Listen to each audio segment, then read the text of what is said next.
যে ব্যক্তি যুবক বয়সে বা আর্লি বিয়ে করে, অল্প বয়সে বিয়ে করে, তার প্রথম লাভ হচ্ছে তার চোখটাকে আল্লাহ তাআলা জেনামুক্ত করে দেয়। সুবহানাল্লাহ পড়বেন না?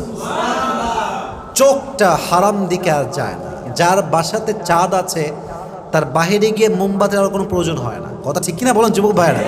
আপনার চোখটা অটোমেটিকলি ডাউন হয়ে যাবে, আপনি গায়রে মাহরাম নারীর দিকে তাকাবেন না, কারণ আপনার বাসাতে আপনার বউ আছে। 2 নাম্বার, বিয়ের সবচেয়ে বড় উপকার হচ্ছে আপনার লজ্জাস্থানের হেফাজত হয়ে যায়। আপনার প্রাইভেট পার্টটাকে আল্লাহ তাআলা হেফাজত করেন। এটা আমার কথা নয়, হাদিসের কথা। হাদিসে আসছে মান ইসতাতাআ মিনকুমাল বাআ ফালইয়াতাযাওয়াজ ফাইন্নাহু আগাদ্দু লিল বসর ওয়া আহসানু লিল ফরজ। হাদিসে আসছে নবী করিম সাল্লাল্লাহু আলাইহি ওয়াসাল্লাম বলেছেন, যদি তোমরা তোমাদের চরিত্রকে রক্ষা করতে চাও, তোমাদের লজ্জাস্থানকে হেফাজত করতে চাও, তোমাদের চোখকে হেফাজত করতে চাও, বিয়ে করো। আল্লাহ তোমাদেরকে 2টি পাপ থেকেই হেফাজত করবে। সুবহানাল্লাহ পড়েন সবাই আপনারা। তাহলে 1 হচ্ছে চোখের হেফাজত, 2 হচ্ছে লজ্জাস্থানের হেফাজত। 3 নাম্বার, বিয়ে করলে যে উপকার সেটা হচ্ছে ঈমান পরিপূর্ণ হয়ে যায়। যারা আমরা সিঙ্গেল, আমাদের ঈমান হচ্ছে অর্ধেক। আর যখন আমরা বিয়ে করব, এই বিয়ের মাধ্যমে আমাদের পুরো ঈমানের যে কাতারটা, যে লেভেলটা, এটা পরিপূর্ণতায় পৌঁছে যাবে। সুবহানাল্লাহ পড়বেন না আপনারা? নবী করিম সাল্লাল্লাহু আলাইহি ওয়াসাল্লাম বলেছেন, ইযা তাযাওয়াজাল আবদ ফাকাদ ইসতাকমালা নিসফুদ্দীন ফালইয়াত্তাকিল্লাহা ফিন নিসফিল বাকি। যে ব্যক্তি বিয়ে করবে তার অর্ধেক দিন পূরণ হয়ে যাবে। ফালইয়াত্তাকিল্লাহা ফিন নিসফিল বাকি। এখন সে তার বাকি অর্ধেক দিন কেমন করে পূরণ করবে সেজন্য এই চিন্তা করে, কারণ বিয়ে করলে অর্ধেক ঈমানকে পরিপূর্ণ করে দেয় একজন, তিনি কে? আপনার ঈমানটা অর্ধেক পরিপূর্ণ হয়ে যাবে। সুবহানাল্লাহ পড়বেন না আপনারা? 4 নাম্বার, বিয়ে করলে লাভ হয় কি? দ্রুত ধনী হওয়া যায়। এটা আমার কথা নয়, এটা আল্লাহ তাআলার কথা। You wanna be rich, you wanna be rich, please get married as soon as possible. Allah will make you rich. কোরআনে আল্লাহ তাআলা বলছেন সূরাতুন নূরে, ইয়াকুনু ফুকারা আইয়ুগনিহিমুল্লাহু মিন ফাদলি। যে বান্দা চায় তার অভাব দূর হয়ে যাবে, যেই বান্দা চায় তার অভাব উন্মোচন হয়ে যাবে, যে বান্দা চায় যে আমি ধনী হয়ে যাব, সে খুব দ্রুত বিয়ে করে ফেলে। যে বিয়ে করবে তাকে ধনী বানায় দিবে একজন, তিনি কে? Get married, Allah will make you rich. বিয়ে করেন, আল্লাহ আপনার সমস্ত অভাব দূর করে আপনার রিজিকে বরকত দান করবে। সুবহানাল্লাহ পড়বেন না আপনারা? 5 নাম্বার, বিয়ে করলে যে উপকার হয় সেটা হচ্ছে বান্দার রোগ বালাই দূর হয়, অসুস্থতা দূর হয়ে যায়, বান্দা সুস্থ থাকে বেশি। এটা হচ্ছে আল্লাহ তাআলা বিশেষ একটা নিয়ামত বিবাহিতদের জন্য। সুবহানাল্লাহ পড়েন সবাই আপনারা? 6 নাম্বার, ইবাদতে মজা পাওয়া যায়।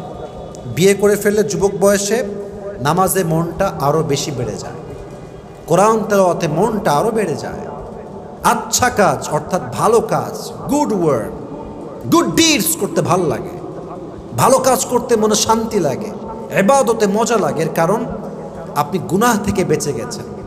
যেই বান্দা গুনাহ থেকে বেঁচে যায় তার হৃদয়ে একটা আত্মকেন্দ্রিক শান্তি দান করে একজন, তিনি কে? ইবাদতে শান্তি পাওয়া যায়। এবার আসুন আমরা জানি 7 নাম্বার লাভ কি। 7 নাম্বার লাভ হচ্ছে যে ব্যক্তি যুবক বয়সে বিয়ে করে সে ব্যক্তি আল্লাহর নিকটবর্তী হয়ে যায়, কারণ সে গুনাহ থেকে বেঁচে গেছে। আর জীবনে যার যত গুনাহ কম সে তত বেশি আল্লাহর কাছে নিকটবর্তী বান্দা হয়ে যায়। সুবহানাল্লাহ পড়ে সবাই। এবার আসুন 8 নাম্বার, যে ব্যক্তি যুবক বয়সে বিয়ে করে তাকে আল্লাহ তাআলা একটা মানসিক তৃপ্তি দান করে। মানসিক তৃপ্তি কেমন? আপনি খুব বেশি ক্রেজি হবেন না, স্থির হবেন, ভালো থাকবেন। এটা গড গিফটেড নিয়ামত, এটা আল্লাহ আপনাকে দিবেন মানসিক তৃপ্তি। আপনি পাগলের মতো ছুটবেন না, কারণ আপনার মোটামুটি মাশাআল্লাহ থাকার মতো ঘর আছে, ভালোবাসার মতো বউ আছে, বাচ্চা আছে, এনাফ। और क्या चाहिए जिंदगी में मेरे दोस्त? যা আছে আলহামদুলিল্লাহ, এর মাধ্যমে আল্লাহ তাআলা আপনার জীবনে একটা মানসিক তৃপ্তি দান করবে। সুবহানাল্লাহ পড়ে সবাই। 9 নাম্বার, সেটা হচ্ছে বিয়ের মাধ্যমে আল্লাহ তাআলা মানুষের রাগ, ক্রোধ, মেজাজকে ঠান্ডা করে দেয়। কারণ কি? সে ম্যাচিউরড হয়ে যায়। দেখবেন একজন মানুষ বিয়ের আগে আনম্যাচিউর, কথা কয়ে ঢং নাই, চলাফেরার ঢং নাই, কোনো কিছুই ঠিকঠাক নাই। বাট দেখবেন বিয়ের পরে ভদ্র হয়ে গেছে, আগের মতো চিল্লায় না, আগের মতো রিয়াকশন করে না, আগের মতো ওভার রিয়াক্ট করে না, মেজাজটা ঠান্ডা হয়ে যায়। কারণ কি? বিয়ের মাধ্যমে আল্লাহ তার মেজাজকে ঠান্ডা করে দিয়েছে। সুবহানাল্লাহ পড়ে সবাই। সর্বশেষ এবং এটা সবচেয়ে বড় benefit for all the youngsters, for all the young people, এটা হচ্ছে বিয়ের মাধ্যমে আপনার যৌবনের ক্ষুধা নিবারণ হয়। এটা বড় দামি জিনিস আসলে। দেখেন, আমি প্রায় বলি কিছু জিনিস মানুষের চরিত্রকে নষ্ট করে দেয়। এক, অভাব মানুষকে চোর বানিয়ে দেয়, অভাব মানুষকে ডাকাত বানিয়ে দেয়, অভাব মানুষের চরিত্র নষ্ট করে দেয়। পাশাপাশি আরেকটি বিষয় যেটা মানুষের চরিত্র নষ্ট, সেটা হচ্ছে এই যৌবনের জ্বালা, যৌবনের কষ্ট, যৌবনের যে পেইন, এটাও মানুষের চরিত্র নষ্ট করে। যুবক ভাইরা, ঠিক কিনা বলেন আপনারা সবাই? এজন্য যৌবনের খোঁজ যখন আমাদের নিবারণ হয়ে যায়, আমাদের চরিত্রটা অটোমেটিকলি ভালো হয়ে যায়। এজন্য আমরা ট্রাই করব অ্যাজ সুন অ্যাজ পসিবল, ভালো মেয়ে পেয়ে গেলে, দিনদার মেয়ে পেয়ে গেলে কোনো ডান বাম হবে না, সোজা আমরা বিয়ে করবো। রাজি আছেন তো ইনশাআল্লাহ?